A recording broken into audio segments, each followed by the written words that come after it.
And we're back to learning JavaScript. Let me show you how you can convert a string to a number, because we have a number method inbuilt for that.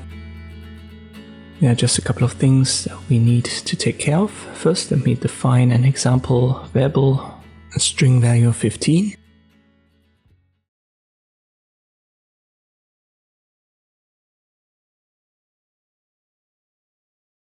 And if I print that out, it gives us a 15, but it is a string. So if I make that example +2, we don't get 17, we get 15 and then the 2, because the 15 is treated as a string and not a number.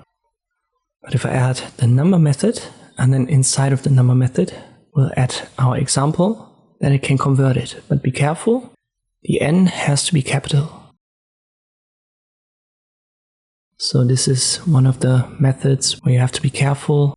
Capital N for the number, and now if I make that example +2, we get 17. So it's always number in regular brackets, and inside you add what you want to convert. In our case, our variable. Let me leave that empty.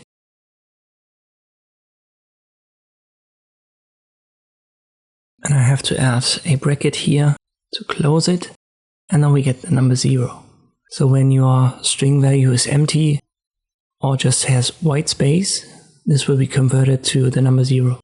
When we add a couple of letters, let me add a name, then we get NaN, which is not a number. So it tries to convert it into a number, but it doesn't know how to deal with letters.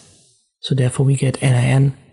But everything else, you can see that here 25 leaves us with 50 after the conversion.